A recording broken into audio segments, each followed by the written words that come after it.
Herkese hayırlı akşamlar. Bugün 26 Ekim 2021 Salı. Programda emeği geçen kişilere öncelikle teşekkür ediyoruz. Bugünkü konuğumuz Profesör Doktor Mehmet Azimli Hoca'nın proje editörlüğünü yaptığı İslam Medeniyetinde Bilim Öncüleri adlı serinin ilk cildinin editörlüğünü yapan Giresun Üniversitesi İslami İlimler Fakültesi İslam Tarihi ve Sanatları bölümünde görevli olan doktor öğretim üyesi Yavuz Selim Göl hocamız. Öncelikle hoş geldiniz hocam. Hoş bulduk hocam. Teşekkür ediyorum. Allah razı olsun. Astronomi hocam antik dönemlerden beri insanoğlunun merak duyduğu ve araştırma alanına aldığı pozitif ilimlerin başında geliyor dersek abartmış olmayız herhalde, değil mi? Kesinlikle, kesinlikle evet hocam. Haklısınız. Buyurun. İnsanoğlunun gizem dünyası içinde gökyüzü önemli bir yer tutuyor. Hala da günümüzde astronomiye dair çalışmalar tüm hızıyla devam ediyor. Geçen yayında da aslında biz bahsettik. Medeniyet dediğimiz kavram bir etkileşimin ürünü. Kültür etkileşiminden de medeniyetler doğuyor. Bugün bilim dünyasında pek çok kişi astronominin Yunanlılar ile öldüğünü iddia ediyor.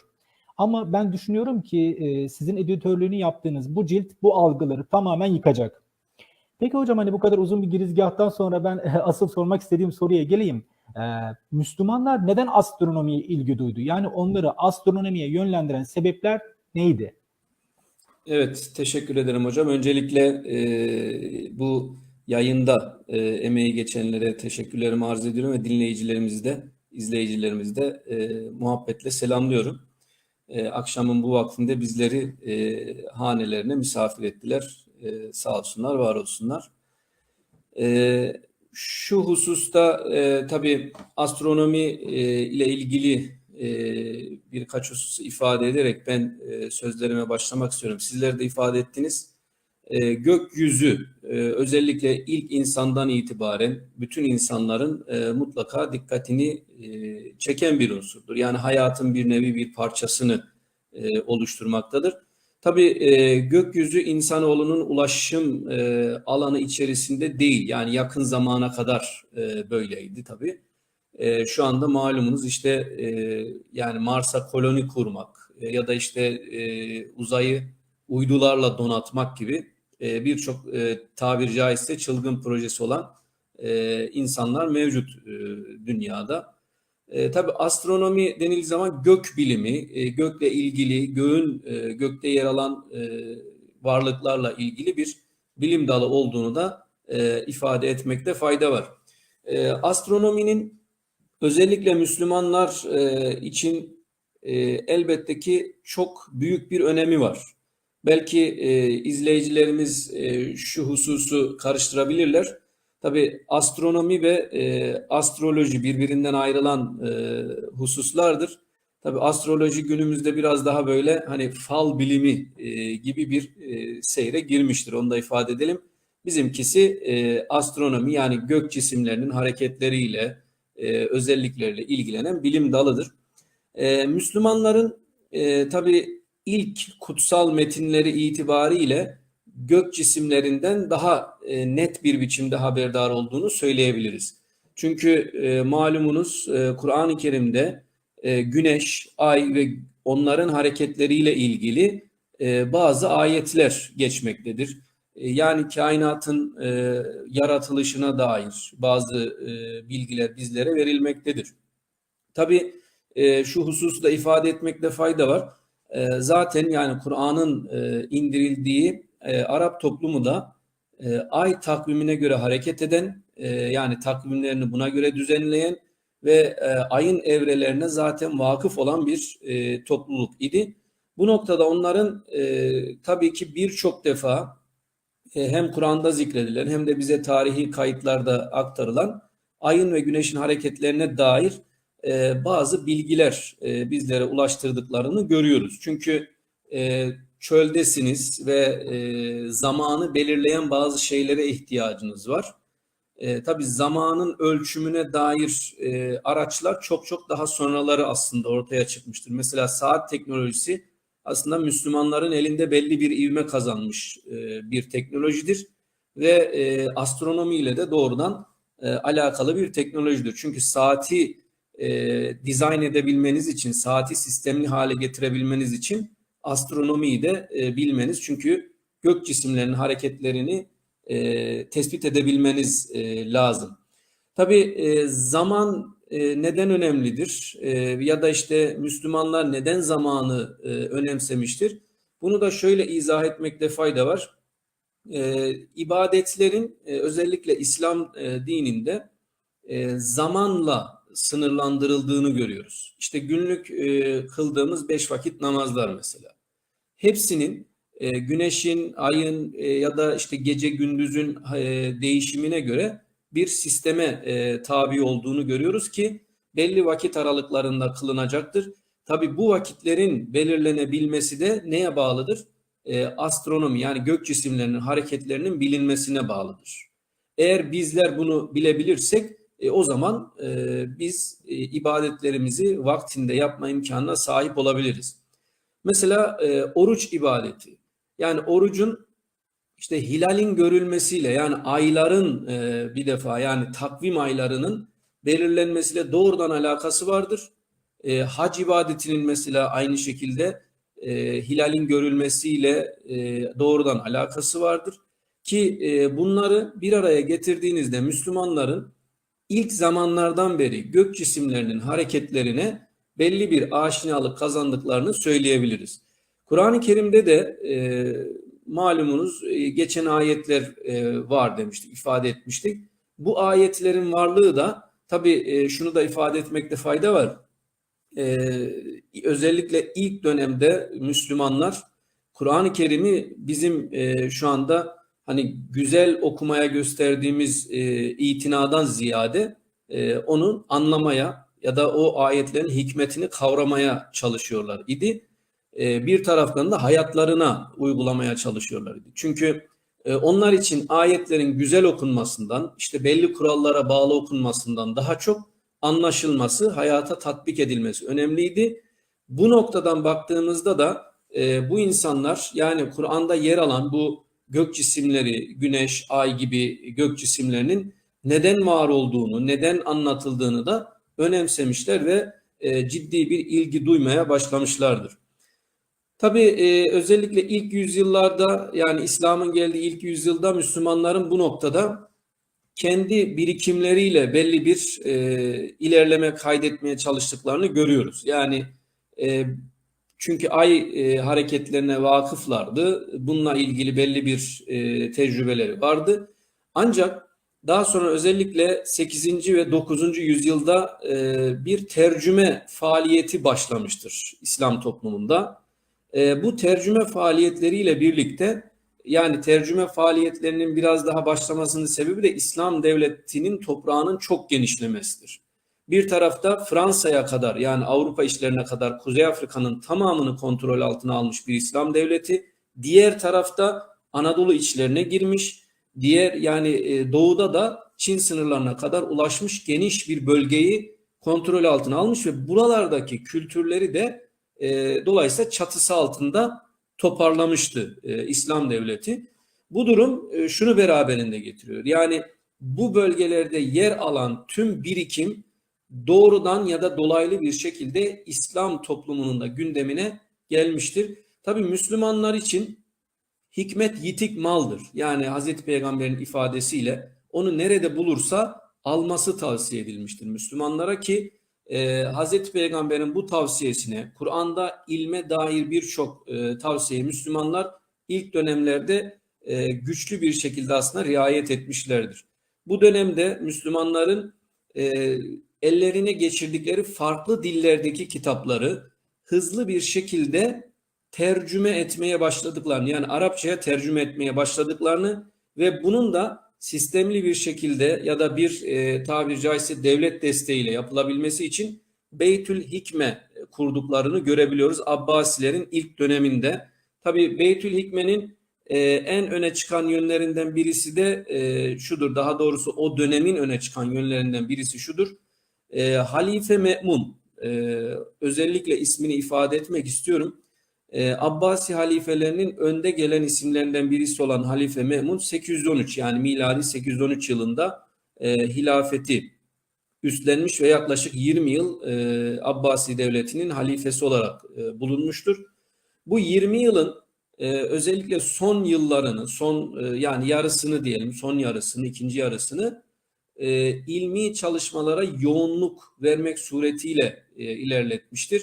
Mesela dünyanın çevresinin ölçümü, boylamların ölçümü, 2 tane rasathane kurulması, felsefi konularda ve diğer konularda, yani birçok ilmi gelişmenin bu döneme nasip olduğunu da ifade etmek istiyorum. Tabi burada halifenin bu noktada önemli bir girişimi vardır ve bu noktada birçok ilim adamını görevlendirmiştir. Yani bazı eserlerin tercümesini ve bu tercümeler doğrultusunda da araştırmalar yapmalarını, mesela Me'mun döneminde çizilen bir harita aslında yani yakın sayılabilecek bir zamanda tespit edilmiş olmasına rağmen o döneme kadarki anlayışı tersine çeviren bir anlayıştır. Çünkü o zamana kadar insanlar dünyada karaların denizleri kuşattığını düşünüyorlardı. Ancak bu dönemde yapılan araştırmalar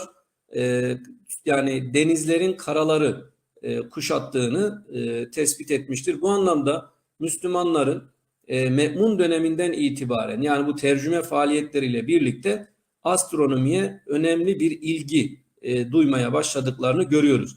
Tabii ilk dönemde mesela İslam dünyasını çok etkileyen isimlerden birisi 2. yüzyılda yaşamış olan Batlamyus'tur ya da Ptoleme olarak bilinen Batlamyus'tur. Batlamyus tabii çok farklı teoriler ortaya atmış ve önemli bir astronomdur. Ve onun El Mecisti olarak İslam dünyasına çevrilen eseri bir başucu kitabı vazifesi görmüştür ve bu tercümelerle birlikte yavaş yavaş Müslümanların artan ilgisi bir süre sonra telif sürecine dönmüş ve Müslümanlar yeni bazı çalışmalar ortaya koymaya başlamışlardır. Yani sorunuzun cevabını uzunca bir izahtan sonra şöyle bir iki cümleyle ilerletebilirsek, yani Müslümanlar kutsal metinlerinde yer alan ve kendi elde ettikleri tecrübelerle ilgi duydukları astronomiyi bilimsel anlamda da yapmış oldukları tercümelerle büyük bir ilgi duymaya başlamışlar ve sonrasında da bunu daha ilmi bir mecrada çalışmaya başlamışlardır. Yanıtınız için çok teşekkür ederiz hocam. Gerçekten kapsamlı bir cevap oldu. Hani akılda kalan soru işaretlerini bence cevaplamıştır. Bugün mesela hocam Batı dünyası alanında değil, sadece tüm alanlarda yani el üstünde tutuyor kendi bilim adamlarını. Bunları biliyoruz.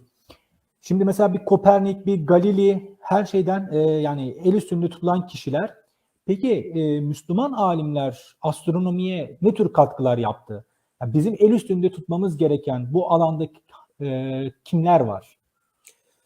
Evet, yani güzel bir soru. Çünkü şu anda günümüzdeki modern astronomi aslında Kopernik, Galileo gibi isimlerle anılıyor. Tabii şunu ifade etmekte fayda var. Ben bunu özellikle birçok mecrada söylüyorum. Hani bazen kullanırken insanlar, yani belki tarihçiler ya da genel araştırmacılar da bunu yapıyorlar. İşte Orta Çağ'ın karanlığı ya da karanlık Orta Çağ gibi bazı ifadeler kullanıyoruz. Tabii bu karanlık Orta Çağ ya da Orta Çağ'ın karanlığı demek, yani bu kavram, bu ifade bize ait değildir.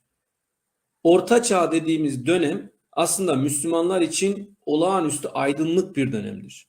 Tabii Batı bunu yok saydığı için, bu dönemi kendi adına yok saydığı için dünyada da yapılan çalışmaları aslında yok saymaktadır.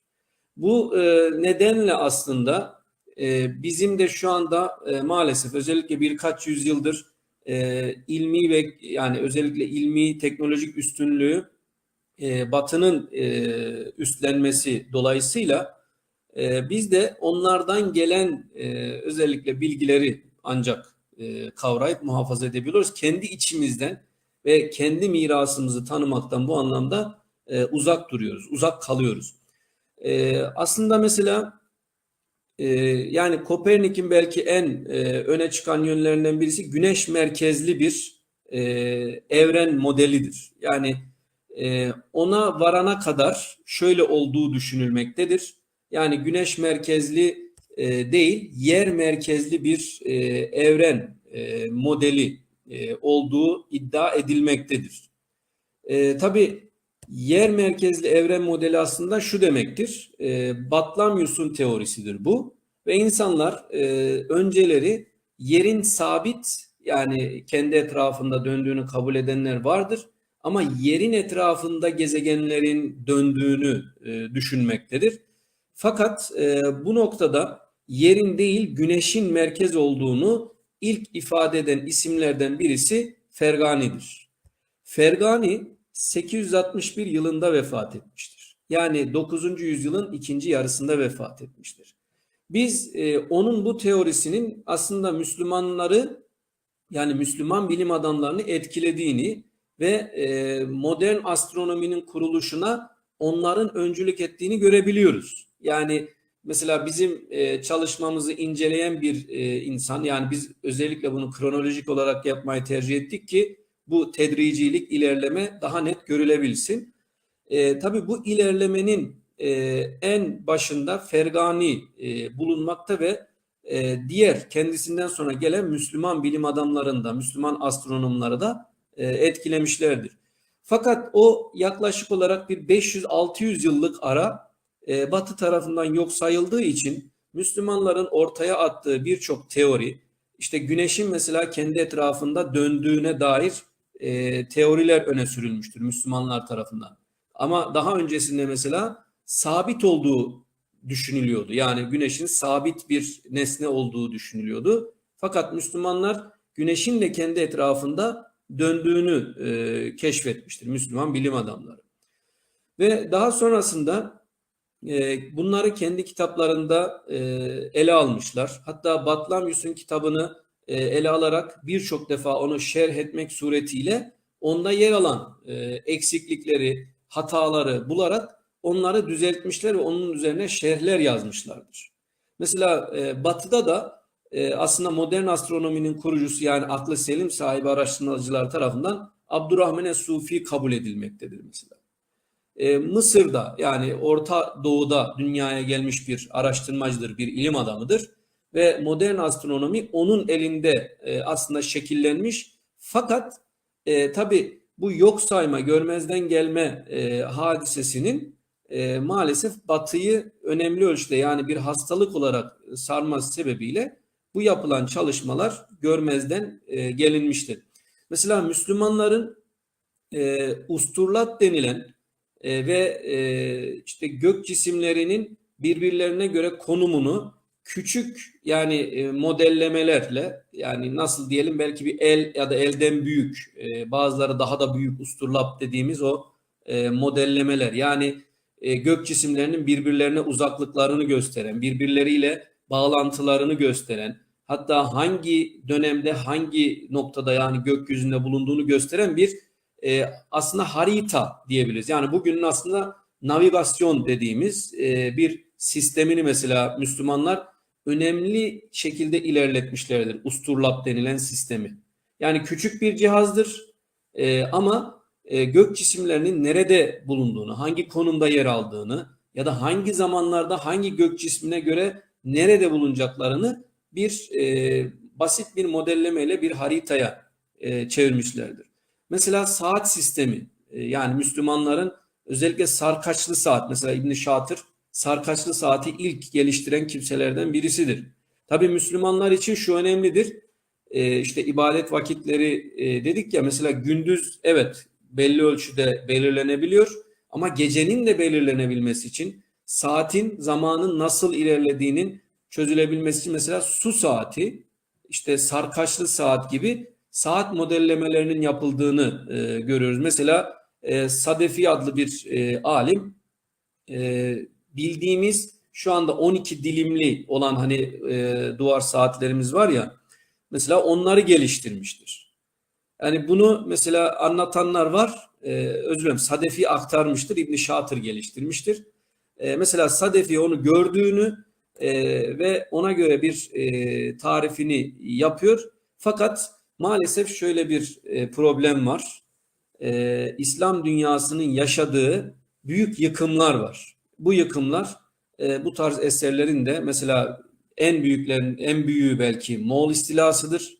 Birçok eserin hem yani kütüphanelerin ya da diğer o ilmi eserlerin yok olduğu ve bir de Endülüs'ün Hristiyanlar tarafından yakılmasıdır.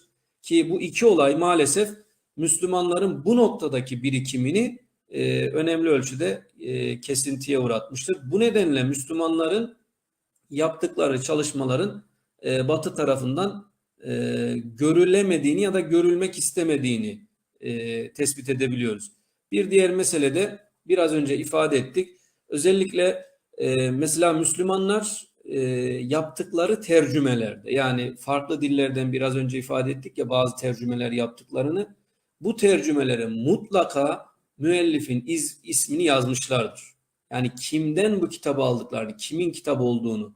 Ama maalesef batılı mütercimler kitapları çevirirken, yani Müslümanlara ait olan kitapları çevirirken kendileri yazmış gibi çevirdikleri için sanki bu kitapları yazanlar kendileridir ve kendilerinden önce de bu hususları iddia eden kimse olmamıştır gibi bir durum ortaya çıkmaktadır.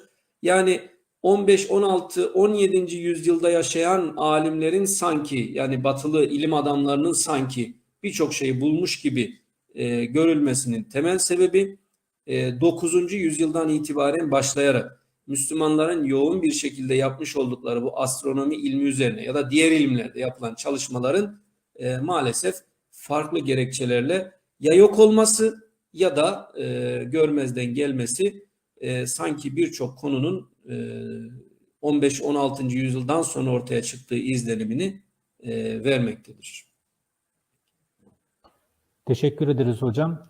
Şimdi her kitabın böyle bir yazım serüveni var. Yani kitaplar kolay yazılmıyor. Yani bir fikir ürünü. Siz peki hocam bu kitabı yazarken sizi en çok etkileyen alimler kimlerdi? Hani sizde en çok iz bırakan, daha önce duymadığınız, şu an mesela çok etkilendiğiniz kişiler kimlerdi? Evet, tabii kitabın yani özellikle başlangıcında, yani çalışmanın başlangıcında malum Mehmet Azimli hocamızın çok büyük bir bize desteği oldu. Yani böyle bir projenin ortaya çıkmasında zaten birinci derecede onun emeği var. Kendisine Allah razı olsun. Bizleri tabii bu projeye dahil edince ben açıkçası kendi adıma da çok heyecanlandım. Neden? Şöyle bir şey var. Belki bir farklı bir izah yapmak istiyorum bu anlamda girizgah babında. Tabii öteden beri bu alana biraz benim şahsi olarak ilgim vardı ama bunu akademik bir zeminde yani çalışmak daha önce pek nasip olmamıştı. Yani erken dönemlerde diyeyim kendime göre. Fakat işte bir tevafuk eseri Fuat Sezgin hocayla biz yani bir grup halinde gezerken vefatından da yaklaşık bir yıl önce şu anda mezarının bulunduğu Gülhane Parkı'nda karşılaşmıştık. Tabii o an çok heyecanlandım. Yani güzel bir duyguydu. Yani böyle bir duayen bir isimle karşılaşmak, onun sohbetiyle kısa da olsa yani hemhal olmak. Hakikaten bu benim için çok güzel bir tecrübe olmuştu 2017 yılında. Ve yani İSAM'ın düzenlediği bir programdaydık o zaman. Ve böyle bir yani karşılaşma olunca o alana biraz daha ilgim yani akademik olarak da artmış oldu. Tabii sonrasında bir sene sonra Fuat Sezgin Hoca'nın vefatı, ki Allah rahmet eylesin. Yani kendisinin bu anlamda çok büyük çalışmaları var. Yani bize çok büyük bir miras bırakarak vefat etti.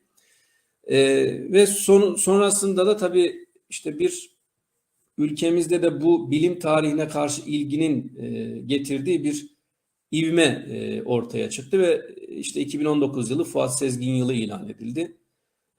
Mesela o sene ben bilim tarihi, İslam bilim tarihi dersi vermiştim. Tabii onu yani derse girmeden kendi yaptığımız araştırmalar vesaire işte bu mesela benim ilgimi önemli ölçüde bu alana biraz yoğunlaştırmayı beraberinde getirdi. Tabii o sene bir de üniversitenin böyle bir etkinlik koordinasyonu vardı. Onda da bir görev tevdi edildi. Farklı yerlerde konferanslar da verdim bu alana. Tabii yani anlattıkça da birçok şeyi öğreniyorsunuz. Tabii bir süre sonra da yani yaklaşık bir sene sonra da Mehmet Azimli hocamızın böyle bir projesinden bahsedilince ben büyük bir hevesle kabul ettim. Tabii bu çalışma bizim için şöyle bir tecrübe oldu. Aslında insanların yani toplumumuzun buna gerçekten çok fazla ihtiyacı var. Çünkü biz mirasımızla aramızda bir kopukluk olan bir toplumuz maalesef. Çünkü ne yani hangi cenahtan olursa olsun geçmişle bağımızı sağlıklı bir şekilde kuramadık, kuramıyoruz. Yani ya zirveye çıkarıyoruz överek ya da yererek yani dibe vurduruyoruz. Bu sağlıklı bir şey değil. Çok güzel bir şekilde yani düz bir zeminde aslında geçmişimizle her şekliyle yüzleşmemiz ve geçmişimizle bağımızı kurmamız lazım. Bu anlamda böyle bir proje zaten kendisi başlı başına bizi çok ciddi heyecanlandırdı. Bütün arkadaşlarımızda, editör arkadaşlarımızda, yayıncımızda, Azimli hocamızda böyle bir heyecan uyandırdı. Ben mesela işte bu kitabın başlıklarını yani kimleri anlatacağız, kimleri zikredeceğiz, hangi alimler astronomi tarihi için yani İslam toplumlarında önemlidir. Bunları tespit ederken çok zorlandık. Neden zorlandık? Şunu söyleyeyim. Sayı aslında mesela bizim kitabımızda 41 madde var. Yani kişi var, biyografi var. Ama sayı aslında bundan çok fazla. Yani bunları elememiz gerekiyordu. Neden elememiz gerekiyordu? Geçen hafta Azimli hocamız da ifade etti. Bizim amacımız bütün yani alimleri değil, alana katkı yapmış alimleri zikretmekti. Mesela ben farklı vesilelerle tabii kapıyı açar düşüncesiyle belki arkadaşlara bu konuda işte bölüm yazarlığı teklifleri sunduğumda bazı arkadaşlar tavsiye ettiler ve mesela bizim yazarlarımız arasında yani astrofizik alanında çalışan arkadaşlarımız var. Bilim tarihi alanında çalışan arkadaşlarımız var. Astronomi eğitimi alan arkadaşlarımız var. Yani sadece ilahiyatta çalışan hocalarımızın yaptığı bir çalışma değil. Bu yönüyle ben çok önemli olduğunu düşünüyorum. Tabii mesela arkadaşlarımızdan bazıları ki bu konuda farklı alanlarda çalışma yapan arkadaşlarımız var. Mesela içimizde bu yazarlar arasında. Onlar bu planı duyduklarında, bu projeyi duyduklarında onlar da çok heyecanlandılar. Çünkü dediler ki hocam böyle kronolojik ve biyografilerini anlatıldığı, medeniyete katkılarının anlatıldığı bir çalışma yok. Yani bunun yapılması büyük bir boşluğu dolduracak dediler. Yani o anlamda bizim heyecanımız daha da bu anlamda katlanmış oldu. Çünkü gerçekten insanların böyle bir beklenti içerisine girdiğini gördüğünüzde ve bizim mirasımız maalesef biraz önce ifade ettik yok sayılıyor. Yani ülkemizde yer alan bu alanda özellikle pozitif bilimler alanında çalışan birçok araştırmacımız da maalesef yok sayıyor. Asıl belki bizim sıkıntımız burada yani. Çünkü astronomi alanında ya da diğer tabii arkadaşlarımız da anlatacaklar. Diğer pozitif bilimler alanlarında birçok bizim önemli ilim adamımız var ki biz bu serinin toplamda 443 biyografiye yer verdik. Yani bunlar da belli bir katkı sağlayanlar. Daha yani normal seyrinde çalışanlar bunların içerisinde değil. Yani bunlardan kat kat daha fazlası var. Dolayısıyla bizi mesela bu süreçte beni en çok etkileyenlerden birisi mesela Fergani. Yani hem de ilk Türk yani astronom olarak da kendisi kabul edilmektedir. Hatta tesadüfen bugün yani sosyal medyada önüme düştü. 30 Ekim'de TRT belgeselde Fergani ile ilgili bir program yapılacakmış. Yani ben de bugün öğrendim tesadüfen. Mesela ben de onu sabırsızlıkla bekliyorum. Çünkü gerçekten bu insanların yani 9. yüzyılda günümüzden 1100-1200 yıl önce yapılan çalışmalar hakikaten önemli çalışmalar. Ve diğer taraftan mesela göğü gözlemleyen ve birçok olayı açıklayan o dönemde insanların olması hakikaten heyecan verici bir şey. Mesela ben İbn Şatır'dan işte Fergani'den mesela İbn Şatır'dan çok mesela etkilendim. Yani onun mesela saat yapımı yani saat aslında ben o yani İbn Şatır'la ilgili okumalar yapana kadar saati aslında çok küçümsüyordum. Yani saat işte yani üzerinde akrep yelkovan olan bir şey yani. Ama öyle değil. Yani bu zamanın öyle bir şekilde ölçümü ki hata yapmadan yüzyıllarca, bin yıllarca devam eden bir zaman ölçümünden bahsediyoruz. Yani bunun bir sisteme oturtulması basit bir şey değil. Bu anlamda mesela bir diğer önemli isim dikkatimi çeken tabii şunu da ifade etmek istiyorum. Yani Ali Kuşçu gibi bir dehanın da mesela kitabımızda bulunması ve onun büyük bir katkısının astronomiye olduğunu söyleyebiliriz. Tabii onun daha sonra yani bizim bulunduğumuz topraklara da Osmanlı'ya ciddi bir aktarımda bulunduğunu görüyoruz. Ve benim ilgimi çeken en önemli mesela ilim adamlarından birisi de kendim onu kaleme almayı arzu ettim. Takiyüddin İbni Maruf'tur. Takiyüddin İbni Maruf 16. yüzyılda ki Osmanlı'nın aslında zirvede bulunduğu bir dönemde ki aslında zirveden düşüşe geçtiği bir dönem diyelim. Osmanlı'nın astronomide en üst düzey ilim adamlarından birisidir. Mesela Takiyüddin İbni Maruf bazı çalışmalar yapmıştır. Bazı aletler yapmıştır. Bunlar içerisinde mesela en önemli aletlerden ya daha doğrusu en önemli çalışmalarından birisi diyelim bir rasathane kurulması meselesidir. İstanbul'da bir rasathane kurulmuştur. Ama maalesef bu rasathane çok uzun ömürlü olamamış ve bir süre sonra da yıkılmak durumunda kalmıştır. Bu anlamda Takiyüddin İbni Maruf'un bir süre sonra yani rasathanesinin yıkılması, ilmi çalışmaların yarım kalması sebebiyle bir nevi üzüntüden vefat ettiğini kaynaklar aktarıyor. Bir diğer önemli yani bu çalışmalar esnasında beni etkileyen isimlerden birisi de Takiyüddin İbni Maruf olmuştu. Teşekkürler hocam. Bu Takiyüddin İbni Maruf 3. Murat döneminde yaşamış mıydı acaba? Yani Evet, e, doğru. hatta bu rasathanenin yıkılması işte bir deprem oluyor. Yanlış hatırlamıyorsam işte orada Allah'ı gözlemliyor, melekleri gözlemliyor. O yüzden yıkılması gerekiyor tarzı bir olay olmuştu. Değil mi yanlış hatırlamıyorsam? Evet, evet, doğru hatırlıyorsunuz.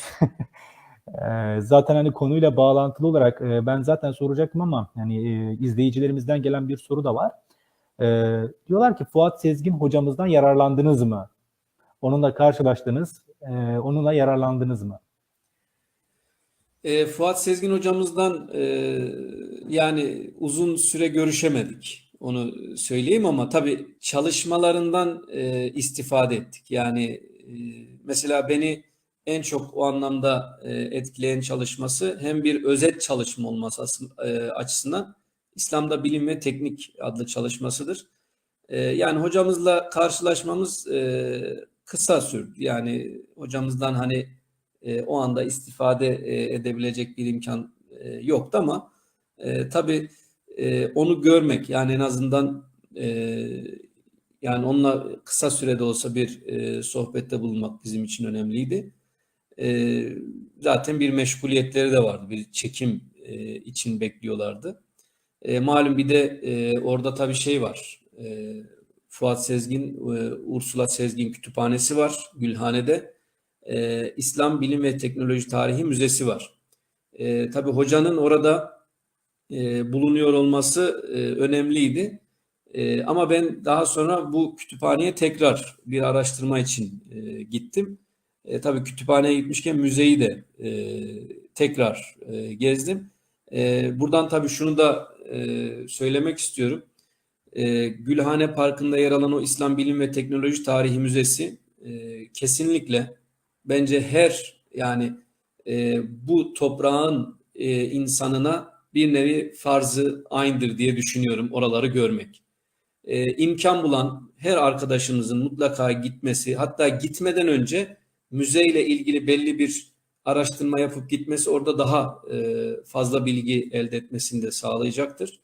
Ve orada Müslümanların neler yaptığını görmesi. Çünkü Fuat Sezgin Hoca işte modellemeler yapmıştır. Yani Müslümanların yaptığı çalışmaları daha önce bunu Almanya'da yapmıştı ama ömrünün son zamanlarına doğru ülkemizde de bunu yapma hevesiyle büyük bir atılım gösterildi. Ve Fuat Sezgin Hoca'nın da bu anlamda ülkemize kazandırdığı bir şeydir.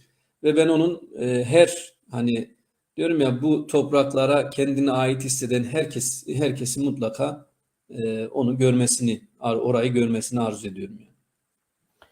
Ben de hocam dediklerinize kesinlikle katılıyorum. 2019 yılında gitmiştim bahsettiğiniz müzeye. Yani ders olarak okutulur, yani oradan bir dönem, 2 dönemlik bir ders çıkar kesinlikle. Vakit Kesinlikle. yetmiyor yani. O kadar büyük, insan şaşırıyor. Yani köklerimizi görebilmek için de kesinlikle oranın görülmesi gerekiyor. Ki hani ben okullarda da fark ediyorum, hani öğrencilerimizde geçmişi bilmeme, köklerini bilememe var ve bu yüzden eziklik psikolojisi içerisindeler hocam. Yani tanımıyorlar geçmişte ne var. Hep böyle hani Avrupa merkezli bir tarih anlatısı olduğu için her şeyin yaratıcısı, her şeyin ilahı konumunda Avrupa var. Müslümanlar hiçbir şey yapmamış, ortaçağ karanlık bir dönem. Peki hocam, hani biz bu kadar yükseldik. Tabii her zirvenin bir de düşüşü var. Biz ne yaptık, ne hatalar yaptık? Müslümanlar astronomide neden geriledi? Bunların sebepleri nelerdir? Bu noktada tabii astronomi belki sadece astronomiyle değil ama genel olarak belki konuşmak da mümkün ama astronomide mesela bizim yani yaptığımız kitaba bakan arkadaşlar yani okuyucularımız aslında çok keskin bir düşüşü de görebileceklerdir. Çünkü şöyle bir şey var. Bizim bu biraz böyle efsanevi tarzda anlatmış olduğumuz işte Osmanlı'da pozitif bilimlerden uzaklaşıldı ve bundan sonra da işte ilmi bir gerileme meydana geldi ifadesi bazı hani efsanevi tarzda diyorum. Çünkü mesela aslında medrese müfredatına pozitif bilimleri yerleştiren Ali Kuşçu'dur. Yani Fatih Sultan Mehmet dönemindedir bu olay. Tabii Müslümanlar daha doğrusu Osmanlı o son dönemde daha son dönem derken yani Fatih Sultan Mehmet döneminde 1470'li yıllardan itibaren medreselerde pozitif bilimleri okutmaya başlıyor. Bu önemli bir ivme katıyor aslında ama bu sefer maalesef dini ilimler ve pozitif bilimler arasında bir sanki çatışma, bir gerilim başlıyor. Çünkü birbirlerinin herhalde alanlarına biraz farklı yönlerden alanlarına dahil oluyorlar diye düşünüyorum. Zaten biraz önce isminden bahsettiğimiz Takiyüddin İbni Maruf bu sürecin yani Müslümanların aslında yüzlerce yıldır getirdiği o mirasın bir nevi son zirve noktasıdır. Ondan sonra bu çapta bir alim yetişmedi desek çok da yanlış bir şey ifade etmiş olmayız aslında. Müslümanların özellikle pozitif bilimlerden uzaklaşmaya başlaması ve tabii bunu sadece işte pozitif bilimlerden uzaklaşma vesaire diye ifade etmek tam da böyle yerine oturan bir şey değil.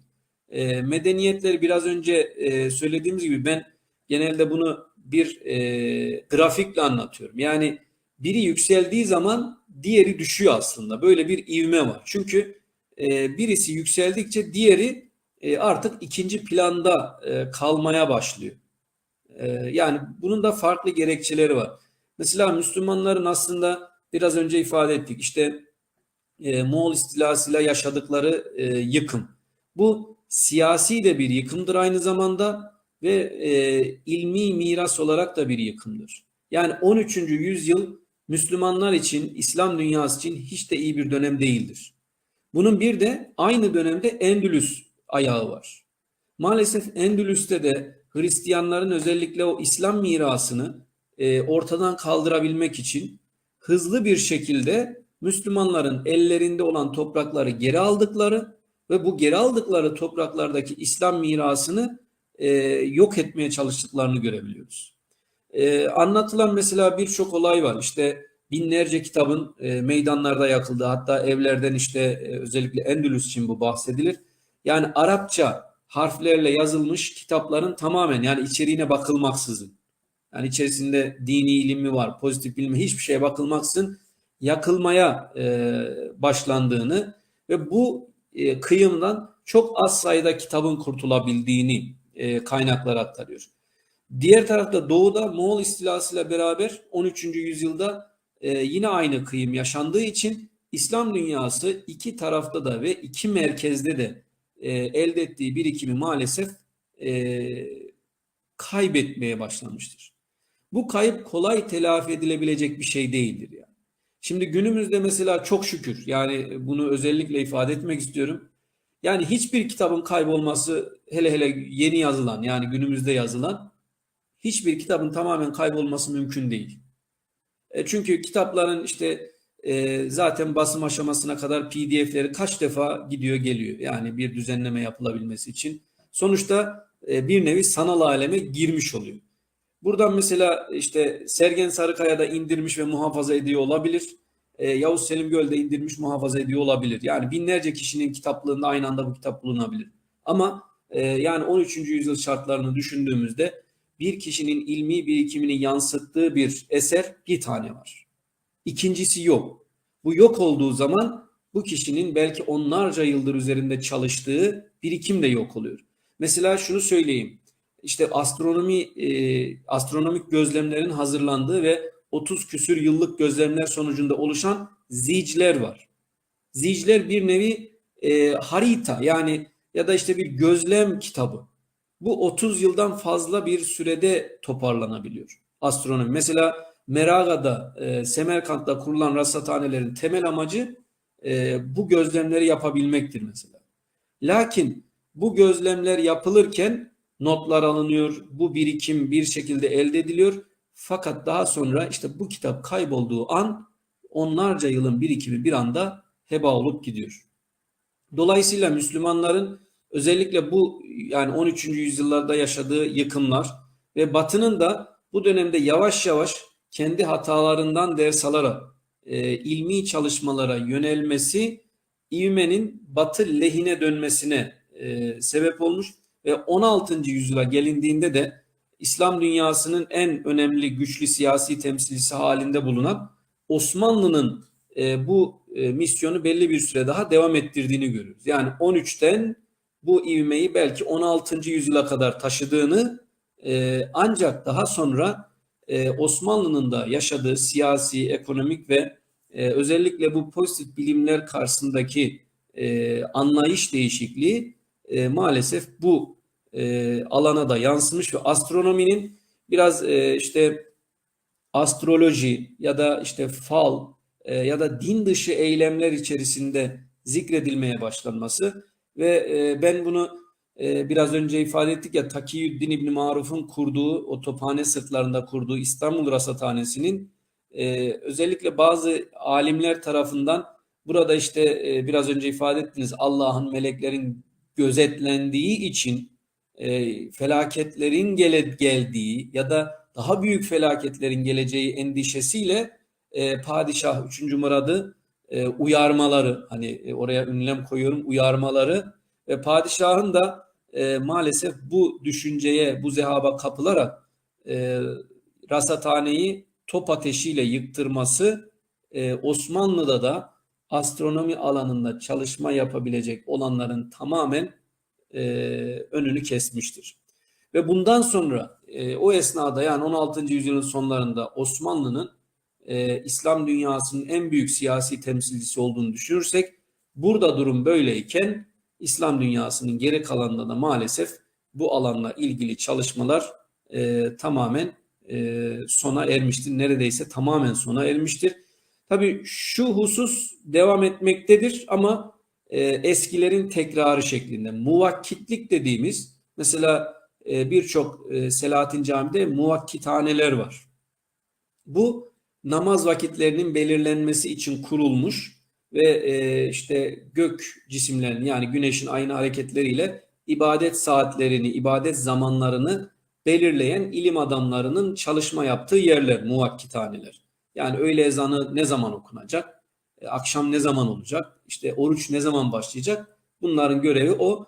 Tabii bunlar da belli bir süre sonra artık geçmişi tekrar etmeye, yani yeni bir şey yapmak mümkün olmadığı için geçmişi tekrar etmeye başlamışlardır. Ve bu geçmişin tekrarı da halen içerisinde bulunduğumuz dönemde maalesef işte yüzlerce yıl önceden verilmiş işte hususlarla, yani kararlarla, hükümlerle günümüzü inşa etmeye çalışmamız astronomide de maalesef böyle bir gerilemenin ortaya çıkmasını beraberinde getirmiştir. Yeniliğe ya da pozitif bilime olan güvenin ya da ona verilen imkanların yok sayılması maalesef 16. yüzyıldan sonra özellikle astronominin İslam dünyasında neredeyse yok hükmüne gelmesine sebep olmuştur. Hocam çok teşekkür ederiz. Peki şöyle bir genel, ya son soru olarak sorayım. Kendi bilim tarihini merak eden gençler için neler önerirsiniz? Şu an gençler neler yapmalı? Yani kendi tarihlerine sahip çıkabilmek için. Ben özellikle şunu ifade etmek istiyorum. Genç arkadaşlarımız bir defa her şeyi Batı'nın yapmadığını, Müslümanların da bu dünyanın ya da günümüze yani bu teknolojinin gelmesine büyük bir katkı sağladığına inanmaları lazım. Yani buna inanmaları için de mesela hani şöyle bir şey söylemiş olmayayım. Hani bizim kitabımızı okusunlar gibi bir yani bence sığ bir düşünceyle yaklaşmak istemiyorum ama şöyle bir şey var. Yani başlangıç olarak malum bizim 9 işte ciltlik bir çalışmamız ortaya çıktı bu anlamda. Mutlaka bir şekilde bu kitabı gözden geçirmelerini ben arzu ediyorum. Ve diğer taraftan bence en önemli bu anlamda çalışmalardan birisi Fuat Sezgin'in çalışmalarıdır. Fuat Sezgin'in hem mesela televizyonlarda da ya da işte sosyal medyada da çok fazla yani yer alan konuşmaları var. Mesela her zaman kolaylıkla bulabilirler. Mutlaka bunları önce bir dinleyip yani özgüvenlerini tekrar kazanmaları gerekiyor. Çünkü bu özgüven hakikaten kolay bir şey değil. Ben hazır böyle bir fırsat bulmuşken mesela günümüzde özellikle gençlerde ciddi bir Batı hayranlığı var. Yani işte içerisinde bulunduğumuz ekonomik problemlerle ilgili olsun ya da sistemsel problemlerle ilgili olsun hemen işte Batı şöyle iyi, Batı böyle iyi gibi bir anlayışa sahibiz ve sanki biz yani hiçbir şeyi başarmamışız. Biz böyle ilelebet böyle geldik, böyle gideceğiz gibi bir düşünce var. Ben bunu kesinlikle yanlış buluyorum. Ve Batı bu noktaya hatalarını görerek, hatalarından ders çıkararak ve ileriye doğru bir şeyler yapmayı düşünerek gelmiştir. Yani Batı'daki çalışan insanların nasıl çalıştığını görmeden, yani biz belki şöyle bir şey söyleyebilirim. Derslerde de bazen konu oluyor bu mesele. Ya biz nasıl düzeliriz? Hani sorusu genelde geliyor. Yani ben biraz eleştirince arkadaşlar ben şunu söylüyorum, özellikle gençlere şunu söylemek istiyorum. Herkes yapması gerekenden bir fazlasını yapmaya çalışacak. Yani öğrenci 5 kitap okuması gerekiyorsa 6 kitap okumaya çalışacak. Hoca 5 kitap yazması gerekiyorsa 6 kitap yazmaya çalışacak. Bir üretici 5 tane üretmesi gerekiyorsa 6 tane üretmeye çalışacak. Yani bizim toplumumuzun her bireyinin bir taraftan daha fazla üretmeye, daha fazla çalışmaya ihtiyacı var. Biz bu noktada ben yanıldığımızı görüyorum. Yani herkes şöyle bir şey arzu ediyor. Yani bir güzel, rahat bir ortamda bulunalım. İşte kafamıza göre bir mesai anlayışına kavuşalım. Böyle değil. Mesela Fuat Sezgin hocanın işte 17-18 saat çalıştığına dair uzun yıllar kendisi ifade eder. Günlük. Hatta 80'li yaşlarındayken bir söyleşisinde, hatta 90'da vardı galiba. Ancak 7-8 saat işte falan çalışabildiğini söylüyor. Şu an yani çalışabildiği derken yoğun ve odaklanmış bir şekilde. Öyle hani oturduk işte bacak bacak üstüne attık, elimizde çay kahve, işte bir şeyler izliyoruz. Öyle değil yani. Gayet yoğun bir şekilde. Bu noktada ben her arkadaşın, yani şikayeti bir kenara bırakarak, birincisi hangi işle meşgulse ona odaklanıp onu en iyi şekilde yapmaya çalışmasını ve geçmişte, ben şuna da her zaman yani kaniyim. Müslümanlar İslam dünyası olarak, yani İslam medeniyeti olarak dünyanın zirvesinde yer aldılar. Ve bunu bir kere yaptıysa Müslümanlar, ben tekrar yapabileceklerine inanıyorum. Çünkü bu yani potansiyel bizde var.